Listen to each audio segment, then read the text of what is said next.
Assalamualaikum warahmatullahi wabarakatuh. Kembali lagi di channel Marsha Subiakto. Pada kesempatan kali ini kita akan kembali membahas informasi menarik. Kali ini kembali terkait dengan rencana seleksi CASN, baik itu CPNS maupun P3K di tahun 2024 ini ya. Jadi pada video saya sebelumnya berkaitan dengan P3K yang diperbolehkan mendaftar sebagai CPNS tanpa mengundurkan diri, ada salah satu komentar menarik ya, yang pada kesempatan kali ini kita akan coba jawab ya. Jadi pertanyaannya setidaknya seperti ini. Bang, izin bertanya, apakah kita bisa mendaftar atau melamar untuk dua jenis jabatan sekaligus gitu ya?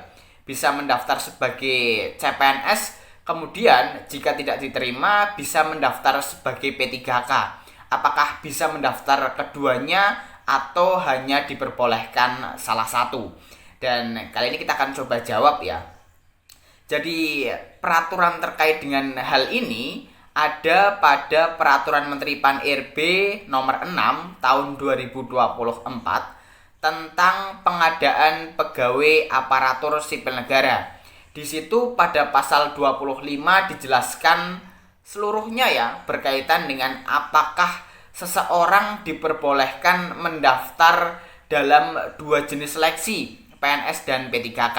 Jadi mungkin untuk lebih jelasnya dan agar tidak salah, kali ini kita akan coba langsung buka ya Peraturan Menteri Pan-RB nomor 6 tahun 2024 tentang pengadaan pegawai ASN. Langsung saja berikut ini informasinya. Oke, bismillahirrahmanirrahim, langsung saja kita mulai. Jadi inilah pertanyaan di salah satu video saya ya, yang membahas berkaitan dengan P3K diperbolehkan mendaftar sebagai PNS tanpa mengundurkan diri. Ini ya, resmi P3K bisa daftar PNS dan P3K lagi setelah bekerja minimal 1 tahun ya. Kemudian ada yang bertanya, Pak izin bertanya, apakah bisa daftar dua-duanya PNS dan P3K di tahun ini? Jadi untuk menjawab terkait dengan hal ini, kita coba buka Peraturan Menteri Pan-RB nomor 6 tahun 2024 tentang pengadaan pegawai ASN ya. Jadi inilah Peraturan Menteri Pan-RB nomor 6 tahun 2024 tentang pengadaan pegawai aparatur sipil negara. Jadi langsung saja kita menuju ke pasal 25 ya. Ya, ini pasal 25 ayat 1. Pelamar sebagaimana dimaksud dalam pasal 15 ayat 1 huruf C dan ayat 2 huruf C dilakukan secara daring melalui SSCASN. Pelamaran ya, pelamaran sebagaimana dimaksud dalam pasal 15 dan selanjutnya dilakukan secara daring melalui SSCASN. Ayat 2, pelamaran sebagaimana dimaksud pada ayat 1 dapat dikecualikan untuk pengadaan pegawai ASN tingkat instansi. Jadi nantinya ke depan rencananya akan ada pengadaan pegawai ASN tingkat nasional, artinya secara serentak secara nasional, dan akan ada pengadaan pegawai ASN di tingkat instansi. Jadi biasanya kan instansi hanya melaksanakan seleksi pegawai bukan ASN gitu ya. Misal pegawai BLUD, kemudian pegawai THL, tenaga harian lepas dan lain-lain. Artinya bukan ASN. Tetapi ke depan rencananya instansi diperbolehkan mengadakan seleksi ASN secara mandiri. Jadi nantinya setahun itu tidak hanya seleksi 1 kali, tetapi bisa berkali-kali.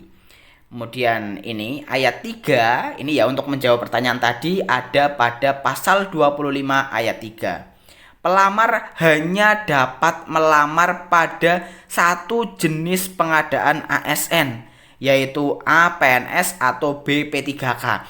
Jadi hanya boleh melamar pada satu jenis pengadaan pegawai ASN, tidak boleh dua-duanya pada tahun anggaran yang sama. Jadi misal ya, kita berandai-andai ya karena belum jelas. Misal seleksi CPNS dilaksanakan di bulan Agustus atau dibuka di bulan Agustus. Kemudian seleksi P3K dibuka di bulan November atau Desember. Ini misal ya, kita berandai-andai ya.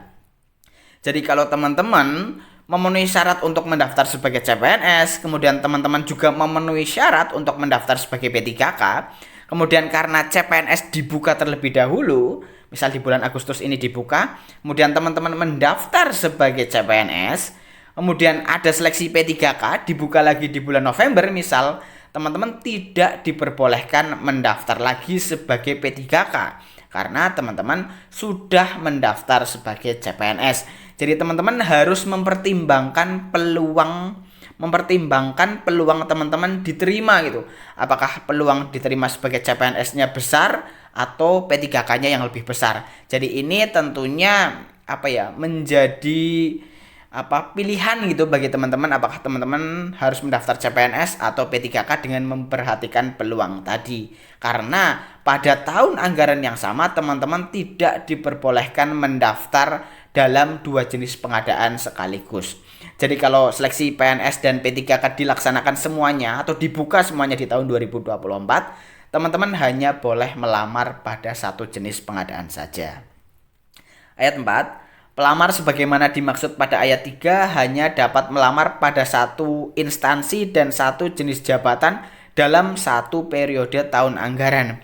Jadi hanya boleh mendaftar CPNS atau P3K, kemudian hanya boleh memilih satu instansi atau satu jenis jabatan pada satu periode tahun anggaran.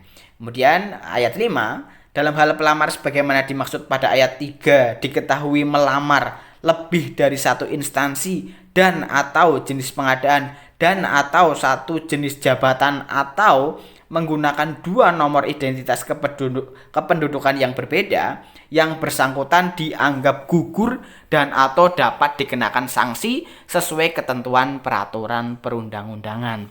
Jadi sangat jelas di sini ya, teman-teman hanya boleh melamar satu jenis pengadaan saja, PNS atau P3K, kemudian teman-teman hanya diperbolehkan mendaftar pada satu instansi dan satu jenis jabatan saja, tidak boleh lebih. Dan jika terbukti melamar pada dua jenis jabatan atau menggunakan dua nomor identitas, teman-teman akan langsung dianggap gugur. Jadi ini tentunya harus diperhatikan ya oleh teman-teman. Melihat peluang tadi, apakah teman-teman berpeluang diterima di PNS atau P3K. Jadi teman-teman harus memilih salah satu. Jadi mungkin itu informasi yang bisa disampaikan pada kesempatan kali ini. Semoga bisa dipahami ya. Jika ada tanggapan atau pertanyaan berkaitan dengan hal ini, teman-teman bisa tinggalkan di kolom komentar. Terima kasih, mohon maaf bila ada kesalahan. Wassalamualaikum warahmatullahi wabarakatuh.